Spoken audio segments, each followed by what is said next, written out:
मोदी जी आइए, स्टेज पे आइए, भाषण मत दीजिए, डांस कर दीजिए, हम आपको वोट देंगे, देखना कर देंगे। जो भी करवाना है करवा लो चुनाव से पहले।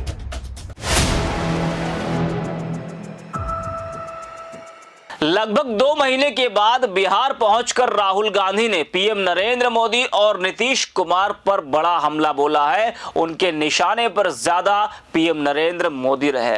राहुल का एक भाषण जो आज काफी ज्यादा वायरल है, जिसकी चर्चा हर ओर हो रही। आपको हम बताएंगे कि उन्होंने क्या कुछ कहा है। नमस्कार, 4 PM पर आप सभी का स्वागत है।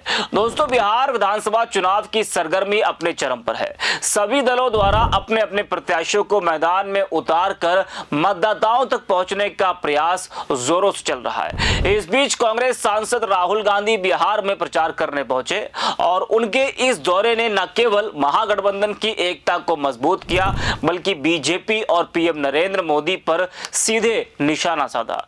करीब 2 महीने से राहुल गांधी बिहार से दूरी बनाए हुए थे, जिसके कारण राजनीतिक गलियारों में चर्चाओं का बाजार गर्म रहा कि राहुल ने आखिर बिहार से दूरी क्यों बना रखी है।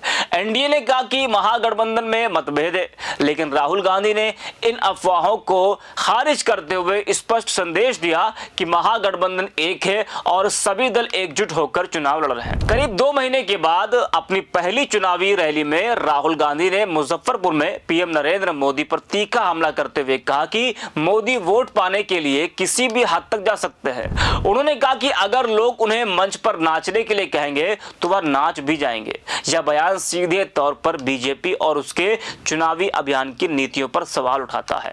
राहुल गांधी ने बिहार के मतदाताओं से अपील की कि वे महागठबंधन को मौका दें और लोकतंत्र की भावना को मजबूत करें। जरा आप भी सुनिए राहुल गांधी को। जो भी करवाना है करवा लो।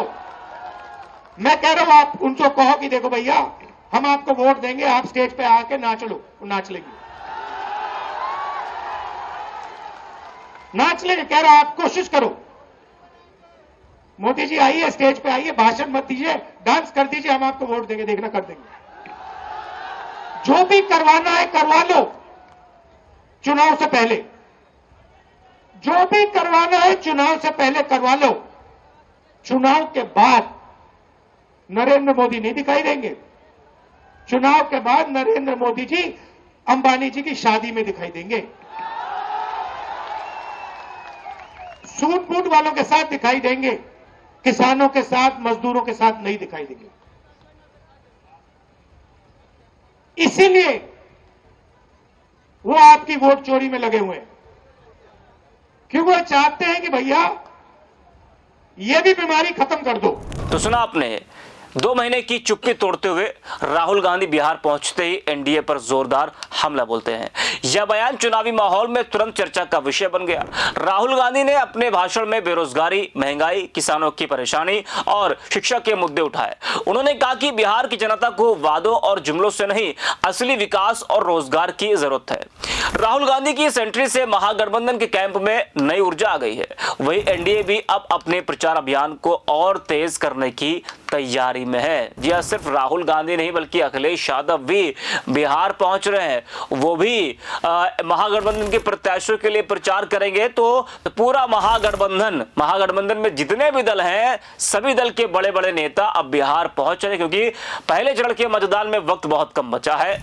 6 नवंबर को मतदान होना है पहले चरण का, और आज 29 अक्टूबर है, तो महज 1 हफ्ते का वक्त बचा हुआ है, जिसको देखते हुए सभी दलों ने अपने प्रचार जोर कर दिए हैं। एनडीए और महागठबंधन के बीच यह चुनाव इसलिए भी महत्वपूर्ण है क्योंकि बिहार की राजनीति में दोनों गठबंधनों की अलग अलग छवि है। एनडीए ने राज्य में अपने विकास कार्यों और केंद्र सरकार की नीतियों को आधार बनाकर वोट मांगने की रणनीति अपनाई है, जबकि महागठबंधन विकास के साथ साथ सामाजिक न्याय, बेरोजगारी और किसान समस्याओं पर जोर दे रहा है। राहुल गांधी का यह दौरा महागठबंधन के लिए एक नई ऊर्जा लेकर आया है। वह राहुल गांधी ने यह भी कहा कि नीतीश कुमार के चेहरे का इस्तेमाल हो रहा है, जबकि रिमोट कंट्रोल बीजेपी के हाथ में है। सकरा में चुनावी सभा को संबोधित करते हुए राहुल गांधी ने यह भी दावा किया कि पीएम नरेंद्र मोदी और बीजेपी सामाजिक न्याय के खिलाफ है। साथ ही राहुल ने छठ और यमुना का भी जिक्र किया। कहा कि एक तरफ मां यमुना बह रही है जो प्रदूषित है, दूसरी तरफ नरेंद्र मोदी जी के लिए पाइप से साफ पानी भरा गया। ये सब इसलिए किया गया क्योंकि मोदी को ड्रामेबाजी करनी थी, लेकिन जैसे ही जनता को टीवी पर साफ पानी वाला पाइपलाइन दिखा, नरेंद्र मोदी जी ने वहां जाने से मना कर दिया। यह हिंदुस्तान की सच्चाई है, जहां अमीरों के लिए साफ पानी है और गरीबों के लिए गंदा पानी। दोस्तों, राहुल गांधी ने दिल्ली की यमुना का जिक्र किया था, जिसको लेकर विपक्ष ने कई सवाल भी खड़े किए थे कि पीएम नरेंद्र मोदी के लिए साफ पानी का इंतजाम किया गया है और छठ व्रतियों के लिए गंदे पानी का। जी हां, उसी यमुना का जिक्र राहुल गांधी ने बिहार में अपने भाषण में किया। जरा आप सुनिए राहुल गांधी को। पहले मैंने टीवी पे देखा, एक तरफ यमुना, फोटो देखी आपने, वो देखी, एक तरफ यमुना, गंदा पानी,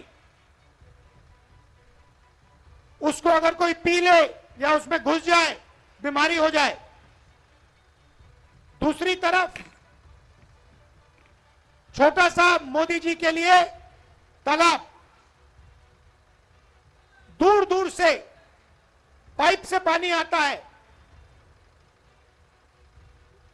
एक हिंदुस्तान, मोदी जी वाला हिंदुस्तान। अगर मोदी जी को ड्रामा करना है, छठ पूजा का ड्रामा करना है,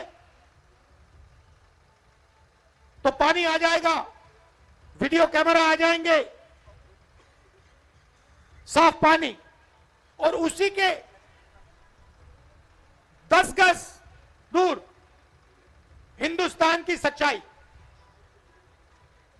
एक तरफ नाटक, अंबानी अदानी का हिंदुस्तान, नरेंद्र मोदी का ड्रामा, और दूसरी तरफ हिंदुस्तान की सच्चाई, गंदा पानी, बीमारी। टीवी पे आया, टीवी पे वो पाइप दिख गया कि भैया नरेंद्र मोदी जी नहाने आएंगे, बाकी हिंदुस्तान गंदे पानी में नहाएगा। नरेंद्र मोदी जी के लिए साफ पानी आएगा, पाइप में तालाब बनाया जाएगा, मोदी जी ड्रामा करेंगे। ये पूरे हिंदुस्तान ने देखा है, पूरे हिंदुस्तान ने देखा। और जैसे लोगों को वो पाइप दिख गया, नरेंद्र मोदी कहते हैं मैं तो नहीं चाहूंगा। ये है सच्चाई। तो देखा और सुना आपने, करीब 2 महीने की राजनीतिक दूरी के बाद राहुल गांधी ने बिहार में माहौल बना ही दिया। लंबे ब्रेक के बाद महागठबंधन की पहली बड़ी रैली में राहुल गांधी ने पीएम नरेंद्र मोदी और मुख्यमंत्री नीतीश कुमार पर ताबड़तोड़ हमले बोले और पूरे बिहार के चुनावी माहौल को हिला दिया। मोदी जी को बस आपका वोट चाहिए, अगर आप कहेंगे तो वो स्टेज पर नाचेंगे भी। उनका यह बयान सोशल मीडिया और सियासी गलियारों में चर्चा का विषय बन गया। बिहार विधानसभा चुनाव में राहुल गांधी का प्रचार महागठबंधन की ताकत को प्रदर्शित करता है। राहुल गांधी की एंट्री से महागठबंधन में नई जान आ गई है। राजनीतिक समीकरण बदलते दिखने लगे हैं। महागठबंधन के नेताओं को पता है कि राहुल गांधी का चेहरा न सिर्फ कांग्रेस कार्यकर्ताओं को ऊर्जा देता है, बल्कि युवाओं और किसानों के बीच भी उनकी अपील मजबूत है। राहुल के मंच पर आते ही रैली स्तर पर उमड़ी भीड़ ने यह साफ कर दिया कि जनता अब बदलाव के मूड में है। बिहार विधानसभा चुनाव जैसे जैसे अपने निर्णायक चरण की ओर बढ़ रहा है, यह साफ दिखने लगा है कि इस बार एनडीए के लिए जीत की राह पहले जितनी आसान नहीं है। राज्य में बेरोजगारी, महंगाई, पलायन और किसानों की परेशानियों जैसे मुद्दे चुनावी विमर्श के केंद्र में आ चुके हैं और जनता अब सत्ता से जवाब मांग रही है। तो इस वीडियो में इतना ही। आप देखते रहिए 4PM।